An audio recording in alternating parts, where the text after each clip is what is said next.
HTC has unveiled a new gem in its One series arsenal, the ONE SV, coming in with both monikers describing its mid and low-end One series phones. My impressions were that this would be a compromised One S. Rather, it offers a very different feature set that doesn't quite position it well enough to be the next iteration of the One S, but a standalone winner for the right bidder. Let's take a look. It is all too easy to not recognize the One SV as a One series phone, deviating very steeply from the sleek unibody design that I adored in the One XL. The SV is a pebble-shaped phone with contoured roundings in all directions. Removing my bias, it's actually a lovely yet unoriginal design. It feels really good in hand and in use, very thin and light and contours naturally to my palm. The front has its classy, deep black Gorilla Glass 2 and capacitive buttons lining the base of the screen. The back with a definite convexity and a soft touch rubbery panel streamlined with the camera. Did I forget to mention the panel is removable? This is good enough reason for HTC to change up the design so much with the One SV, as all the other One phones maintain the same unibody design.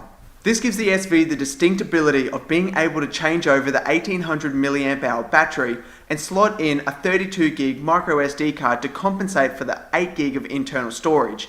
The panel design is very easy to manage and the whole phone feels enormously strong and compact.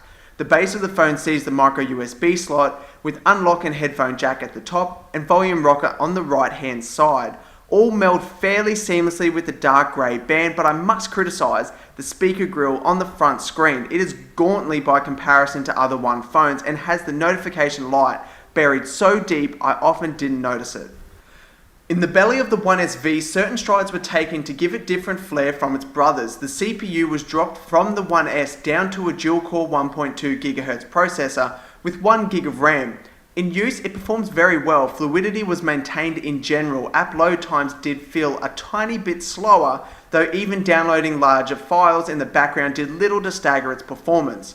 This is clear because when running Antutu benchmark, its results were not too dissimilar to the One S and only a fraction less than the One X. Unfortunately, gaming does take a little hit here with dropped frame rates, but this is something you could easily avoid. Otherwise, gaming was a dream. The SV boasts NFC and Bluetooth 4.0, but the clear winner is the inclusion of 4G LTE antennas.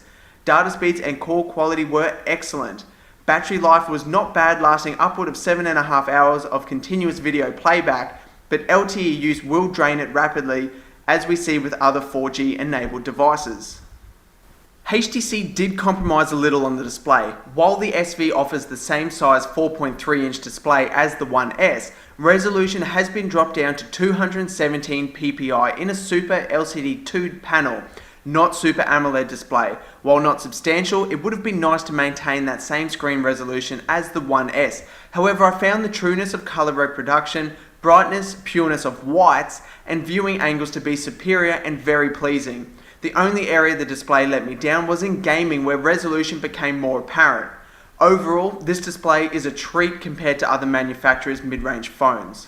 The SV ships running Android 4.0 Ice Cream Sandwich, which really isn't a surprise for a mid-range phone, especially considering the rollout of Jelly Bean has been so slow, but Jelly Bean would have given the SV decent grounding.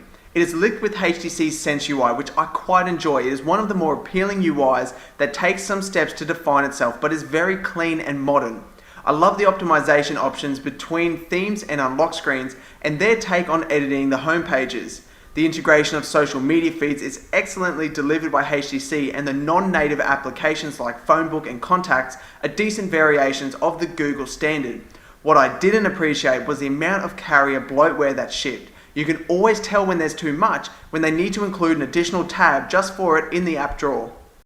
Video playback on the 4.3-inch display is perfect. The Super LCD 2 panel delivers it in beautiful fashion.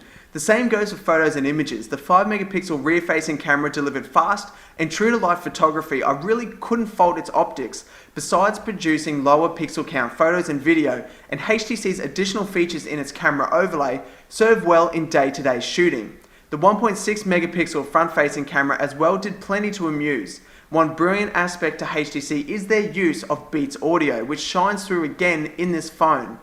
The only slight criticism I have is in the web browser that performed a little slow at times, and I found the keyboard a little touchy and less conformed to conventional use. In the end, I feel confident that the ONE SV serves a purpose in HTC's One series as a premium smartphone, but also in the market as a unique competitor. While some of its features are merely on par with similarly priced devices, others are a huge step forward for the mid-range category. The display and specs offer up a highly enjoyable experience that never felt forced or stretched while not being standouts. It is the inclusion of NFC, LTE, and a removable battery and micro SD card slot that give it a fresh face for HTC's product line and a price tag to compete eagerly for those after those specific features. While I feel they could have done more to stimulate my enthusiasm, especially with its design, I wouldn't be disappointed owning this phone, not by a long shot.